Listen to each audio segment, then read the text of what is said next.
Hi friends, ನಿಮ್ಮೆಲ್ಲರಿಗೂ ಕೂಡ ನಿಮ್ಮದೇ ಆಗಿರ್ತಕ್ಕಂಥ ಯೂಟ್ಯೂಬ್ ಚಾನಲ್ ಸ್ಟಡಿ ವಿತ್ ಪರಶುರಾಮ್ಗೆ ಸ್ವಾಗತ ಅಂತ ಹೇಳ್ತಾ, ನಾಳೆ ನಡೀತಕ್ಕಂಥ ಬಿಸ್ನೆಸ್ ಸ್ಟಡಿಗಾಗಿ ನಾನು ಮೋಸ್ಟ್ ಇಂಪಾರ್ಟೆಂಟ್ ಆಗಿರ್ತಕ್ಕಂಥ ನಿಮ್ಮ ಮಾಡೆಲ್ ಕ್ವಶನ್ ಪೇಪರ್ಲಿರ್ತಕ್ಕಂಥ ಪ್ರಶ್ನೆಗಳನ್ನು ತಂದಿದ್ದೀನಿ. ಸೊ ಈ ವಿಡಿಯೋದಲ್ಲಿ ನಾನು ಫಸ್ಟ್ 5 ಚಾಪ್ಟರ್ನ ಕವರ್ ಮಾಡ್ತೀನಿ. ನೆಕ್ಸ್ಟ್ ವಿಡಿಯೋದಲ್ಲಿ ಮತ್ತೆ 6 ಚಾಪ್ಟರ್ನ ಕವರ್ ಮಾಡ್ತೀನಿ. ಸೊ ಸೆಕೆಂಡ್ ಪಾರ್ಟನ್ನು ಕೀಪ್ ವಾಚ್ ಮಾಡಿ. ಸೊ ಅಷ್ಟಲ್ಲದೆ ನಾಳೆ ಪರೀಕ್ಷೆಗಾಗಿ ಇನ್ನೊಂದು ಪ್ರಶ್ನೆ ಪತ್ರಿಕೆಯನ್ನು ಸಹಿತನೂ ಕೂಡ ನಾನು ನಿಮ್ಮ ಜೊತೆ ಶೇರ್ ಮಾಡ್ತೀನಿ ಅಂತ ಹೇಳ್ತಾ, ಲೈಕ್, ಶೇರ್ ಮತ್ತು ಸಬ್ಸ್ಕ್ರೈಬ್ ಮಾಡೋದನ್ನು ಮಾತ್ರ ಮರೆಯದಿರಿ. ಹೆಚ್ಚಿನ ವಿಡಿಯೋಗಳು ನಮ್ಮ ಯೂಟ್ಯೂಬ್ ಚಾನಲ್ದಲ್ಲಿ ಸಿಗ್ತಾವೆ. ಜಸ್ಟ್ ನೀವು PUC first and second year exam question ಪೇಪರಲ್ಲಿ ಹೋದರೆ ಸಾಕು, ಎಲ್ಲ ಒಂದು ವಿಡಿಯೋಗಳು ಇದ್ದಾವೆ. ಸೊ ಮೊದಲ ಪಾಠ ನಿರ್ವಹಣೆಯ ಸ್ವರೂಪ ಮತ್ತು ಮಹತ್ವ. ಈ ಪಾಠದಲ್ಲಿ ಬರ್ತಕ್ಕಂಥ 1 ಮಾರ್ಕರ್ ಮೋಸ್ಟ್ ಇಂಪಾರ್ಟೆಂಟ್ ಕ್ವಶನ್ ಅಂತಂದರೆ, ಆಸ್ಪತ್ರೆಯಲ್ಲಿ ವೈದ್ಯರು, ದಾದಿಯರು ಮತ್ತು ಸಿಬ್ಬಂದಿ ಒಟ್ಟಾಗಿ ಕೆಲಸ ಮಾಡ್ತಾರೆ. ನಿರ್ವಹಣೆಯ ಯಾವ ಲಕ್ಷಣ ಪ್ರತಿಫಲಿಸ್ತದೆ ಅಂತ ಕೇಳಿದ್ರು. ಇದು ನಿರ್ವಹಣೆಯ ಗುಂಪು ಚಟುವಟಿಕೆ ಅನ್ನೋದು ಗೊತ್ತಿರಲಿ. ಎರಡನೇ ಪ್ರಶ್ನೆ, ದೊಡ್ಡ ಕಾರ್ಪೊರೇಟ್ ಕಂಪನಿ ಉತ್ತರ ವಿಭಾಗದ ವ್ಯವಸ್ಥಾಪಕಿಯಾಗಿ ರೀತು ಇವಳು ಸಂಘಟನೆಯಲ್ಲಿ ಯಾವ ಹಂತದಲ್ಲಿ ಕೆಲಸ ಮಾಡ್ತಾರೆ ಅಂತ ಕೇಳಿದರು. ಮಧ್ಯಮ ಹಂತ. ವ್ಯವಹಾರದ ವಾತಾವರಣವು ಬದಲಾಗುತ್ತಿರುವ ನಿರ್ವಹಣೆಯ ಯಾವ ಲಕ್ಷಣವು ಸಂಘಟನೆ ಹೊಂದಿಕೊಳ್ಳಲು ಸಹಾಯ ಮಾಡ್ತದೆ ಅಂತ ಕೇಳಿದರು. ನಿರ್ವಹಣೆಯು ಚಲನಶೀಲ ಕಾರ್ಯವಾಗಿದೆ ಅಂತ ಬರೆದ್ರೆ ಸಾಕು. ಇದು ಮೋಸ್ಟ್ ಇಂಪಾರ್ಟೆಂಟ್ ಇದೆ. ಸರಿಯಾದ ಕೆಲಸಕ್ಕೆ ಸರಿಯಾದ ಜನರು ಹುಡುಕುವುದು ಎಂದು ನಿರ್ವಹಣೆಯು ಯಾವ ಕಾರ್ಯವನ್ನು ಖಚಿತಪಡ್ತದೆ ಅಂತ ಕೇಳಿದರು. ಸಿಬ್ಬಂದಿಯ ನಿರ್ವಹಣೆ. ಇನ್ನು ಒಂದು ಪೆಟ್ರೋಲ್ ಬಂಕನ್ನು ಒಂದು ಆಸ್ಪತ್ರೆ ಅಥವಾ ಶಾಲೆಯ ರೀತಿಯಲ್ಲಿ ನಿರ್ವಹಿಸುವ ಅವಶ್ಯಕತೆ ಇದ್ದು, ನಿರ್ವಹಣೆಯ ಯಾವ ಲಕ್ಷಣ ಸೂಚಿಸ್ತದೆ ಅಂತ ಕೇಳಿದರು. ಇದು ನಿರ್ವಹಣೆಯ ಸರ್ವವ್ಯಾಪವಾಗಿದೆ ಅನ್ನೋದು ಲಕ್ಷಣ ಸೂಚಿಸ್ತದೆ. 2 ಮಾರ್ಕರ್ ಕ್ವಶನ್. ಎಸ್, ಕ್ರಿಕೆಟ್ ಪಂದ್ಯದಲ್ಲಿ ಆಟಗಾರನಿಗೆ ಪ್ರತಿಭೆ ಇರ್ತದೆ, ಆದರೆ ನಾಯಕನಿಲ್ಲದೆ ಗೆಲ್ಲಲು ಸಾಧ್ಯವಾಗುವುದಿಲ್ಲ. ಇಲ್ಲಿ ನಿರ್ವಹಣೆಯ ಯಾವ ಕಾರ್ಯ ಸೂಚಿಸ್ತದೆ ಅಂತ ಕೇಳಿದರು. ನಿರ್ದೇಶಿಸುವಿಕೆ. ಸಿಬ್ಬಂದಿಗೆ ನಿಯೋಜಿಸಿದ ಕಾರ್ಯವನ್ನು ಅತ್ಯುತ್ತಮವಾಗಿ ನಿರ್ವಹಿಸಲು ಮುಂದಾಳತ್ವ ಮತ್ತು ಪ್ರೋತ್ಸಾಹಕ ವಾತಾವರಣವನ್ನು ಸ್ಥಾಪನೆ ಮಾಡೋದೇ ಆಗಿದೆ. ಇನ್ನು ಸ್ಪರ್ಧೆಯ ಕಾರಣದಿಂದಾಗಿ ಕಂಪನಿಯು ತನ್ನ ತಂತ್ರವನ್ನು ಆಗಾಗ್ಗೆ ಬದಲಿಸ್ತದೆ. ಇದು ಯಾವ ರೀತಿಯ ನಿರ್ವಹಣೆಯ ಲಕ್ಷಣವನ್ನು ಹೊಂದಿದೆ? ಒಂದು ವಾಕ್ಯದೊಂದಿಗೆ ವಿವರಿಸಿದಂಥ ಪ್ರಶ್ನೆ ಬಂದರೆ, ಇದು ನಿರ್ವಹಣೆಯ ಚಲನಶೀಲ ಕಾರ್ಯವಾಗಿದೆ ಅಂತ ಬರೀರಿ. ಒಂದು ಸಂಘಟನೆ ಯಶಸ್ವಿಯಾಗಬೇಕಾದರೆ ಅದು ತನ್ನನ್ನು ಮತ್ತು ತನ್ನ ಗುರಿಗಳನ್ನು ಪರಿಸರದ ಅಗತ್ಯತೆಗೆ ತಕ್ಕಂತೆ ಬದಲಾಯಿಸಿಕೊಳ್ಳಬೇಕಾಗ್ತದೆ. ಇನ್ನು ಮುಂದಿನ ಪ್ರಶ್ನೆ, ಒಬ್ಬ ವ್ಯವಸ್ಥಾಪಕರಾಗಿ ನಿಮ್ಮ ಸಂಘಟನೆಯಲ್ಲಿ ನೀವು ನಿರ್ವಹಣೆಯ ಯಾವ ಪರಸ್ಪರ ಸಂಬಂಧಿತ ಕಾರ್ಯಗಳನ್ನು ಅನ್ವಯಿಸ್ತೀರಿ? 2 ಕಾರ್ಯಗಳನ್ನು ಬರೀರಿ ಅಂತ ಕೇಳಿದರು. ಯೋಜಿಸುವಿಕೆ, ಸಂಘಟಿಸುವಿಕೆ, ಸಿಬ್ಬಂದಿ ನಿರ್ವಹಣೆ, ನಿರ್ದೇಶಿಸುವಿಕೆ ಮತ್ತು ನಿಯಂತ್ರಿಸುವಿಕೆ. Very important. ಇದು ನಿಮ್ಮ ಎಕ್ಸಾಮ್ಗೆ ನಾಳೆ ಬಂದರೂ ಕೂಡ ಬರ್ತದೆ.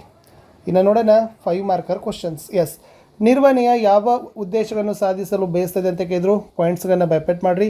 ಸಂಘಟನಾತ್ಮಕ ಉದ್ದೇಶಗಳು, ಸಾಮಾಜಿಕ ಉದ್ದೇಶಗಳು, ವೈಯಕ್ತಿಕ ಉದ್ದೇಶಗಳು. ಸೊ ಇವುಗಳಿಗೆ ಶಾರ್ಟಾಗಿ ಏನು ಮಾಡಿರಿ, ವಿವರಣೆಯನ್ನು ಬರೀರಿ. ಇನ್ನು ನಿರ್ವಹಣೆ ಕಲೆ ಅಥವಾ ವಿಜ್ಞಾನವಾಗಿ ಪ್ರತ್ಯೇಕವಾಗಬಲ್ಲದು. ಅವು ಹೇಗೆ ಪರಸ್ಪರ ಪೂರಕವಾಗಿದ್ದಾವೆ ಅಂತ ಕೇಳಿದ್ದಾರೆ. ಅಂದರೆ ವಿಜ್ಞಾನ ಕಲೆ ಮತ್ತು ವಿಜ್ಞಾನವಾಗಿ ಪ್ರತ್ಯೇಕವಾಗಿಲ್ಲ, ಬದಲಿಗೆ ಎರಡೂ ಪರಸ್ಪರ ಪೂರಕವಾಗಿದೆ. ಯಾವುದು? ನಿರ್ವಹಣೆ.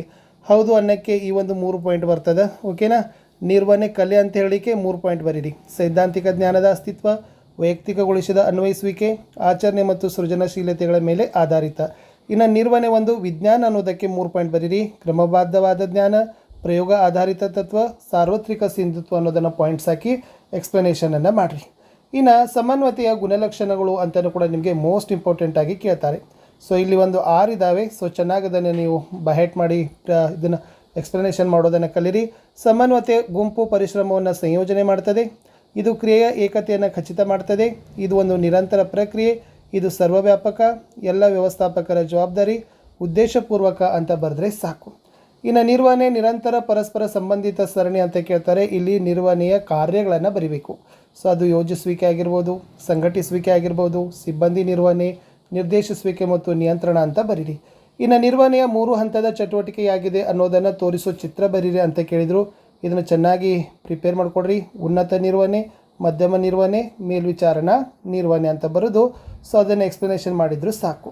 2ನೇ ಪಾಠ ಬರ್ತೀನಿ, ನಿರ್ವಹಣೆಯ ತತ್ವಗಳು. ಸೊ ನೋಡಿ, ಕ್ವಶನ್ ಏನು ಕೇಳಿದರು 1 ಮಾರ್ಕರಲ್ಲಿ.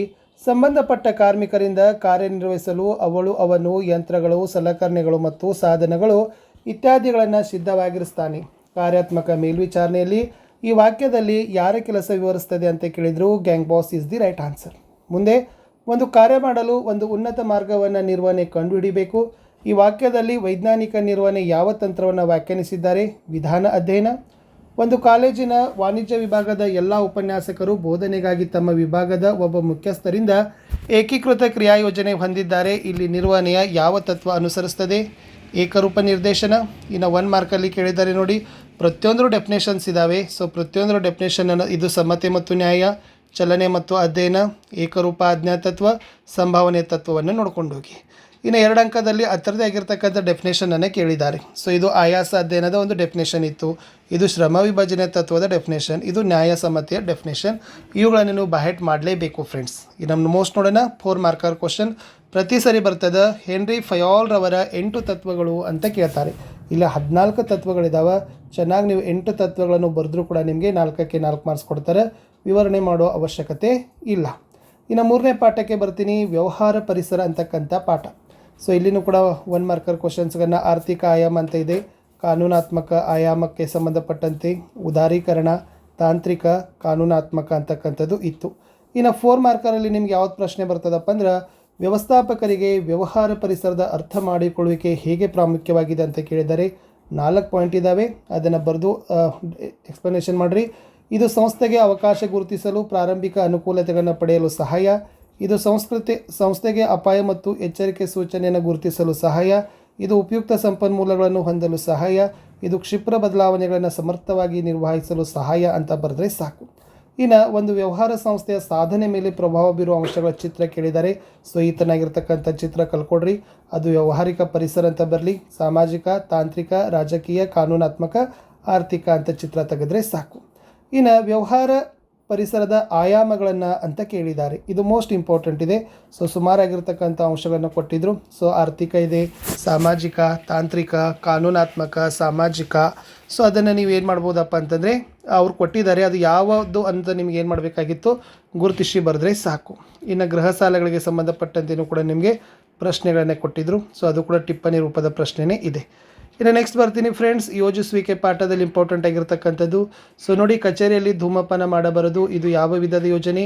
ನಿಯಮಕ್ಕೆ ಸಂಬಂಧಪಟ್ಟಂತೆ. ಅದೇ ಥರನಾಗಿ 2, 3, 4, 5, 6 ನೋಡಿ, ಇದು ಇಂಪಾರ್ಟೆಂಟ್ ಇತ್ತು. ಇನ್ನು ನೆಕ್ಸ್ಟ್ ಇಲ್ಲಿನೂ ಕೂಡ ನಿಮಗೆ ಸ್ಟೇಟ್ಮೆಂಟ್ಗಳನ್ನು ಕೊಟ್ಟು ಯಾವುದನ್ನು ತತ್ವ ಅಂತ ಕೇಳಿದರು. ಸೊ ಅದು ಕೂಡ ನಿಮಗೆ ಇಂಪಾರ್ಟೆಂಟ್ ಆಗಿರ್ತಕ್ಕಂಥದ್ದು ಇತ್ತು. ಓಕೆನಾ.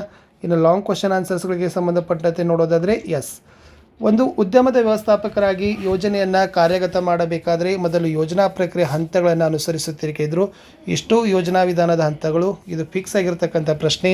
ಉದ್ದೇಶಗಳನ್ನು ಸ್ಥಾಪಿಸೋದಾಗಿರ್ಬೋದು, ಯೋಜಿಸುವಿಕೆ ಊಹೆಗಳನ್ನು ಅಭಿವೃದ್ಧಿ ಮಾಡೋದು, ಪರ್ಯಾಯ ಕಾರ್ಯಮಾರ್ಗ ಗುರುತಿಸೋದು, ಪರ್ಯಾಯ ಕಾರ್ಯಮಾರ್ಗ ಮೌಲ್ಯೀಕರಣ, ಪರ್ಯಾಯ ಕಾರ್ಯಮಾರ್ಗದ ಆಯ್ಕೆ, ಯೋಜನೆಯ ಜಾರಿ, ಪ್ರಗತಿ ವಿಶ್ಲೇಷಣೆ ಮತ್ತು ಮುಂಬರಿಕೆ ಅಂತಕ್ಕಂಥ ಬರೆದ್ರೆ ಸಾಕು. ಇನ್ನು ಸಂಘಟನೆಗೆ ಬರ್ತೀನಿ. ಸಂಘಟನೆಯಲ್ಲಿ ವಿಭಾಗೀಯ ರಚನೆ ಮತ್ತು ಕಂಪನಿ ಹೆಸರ ಮೇಲೆ ಪ್ರಶ್ನೆಗಳಿದ್ದಾವೆ, ಅದನ್ನು ನೋಡ್ಕೊಡ್ರಿ. ಇದಂತೂ ಚೆನ್ನಾಗಿ ಕಲ್ಕೊಡ್ರಿ. ವೈವಿಧ್ಯಮಯ ಚಟುವಟಿಕೆಯನ್ನು ನಿರ್ವಹಿಸಲು ವೈವಿಧ್ಯಮಯ ಉತ್ಪನ್ನಗಳನ್ನು ಉತ್ಪಾದಿಸುವ ಸಂಸ್ಥೆಗೆ ಸೂಕ್ತ ವಿಭಾಗೀಯ ರಚನೆ ಚಿತ್ರ ಕೇಳಿದರು. ಇದು ಇಂಪಾರ್ಟೆಂಟ್. ಇನ್ನು 8 ಮಾರ್ಕ್ಸ್ಗೆ ಇದೇ ಒಂದು ಪ್ರಶ್ನೆ ನಿಮಗೆ ಪ್ರತಿ ಸರಿ ಕೇಳ್ತಾರೆ.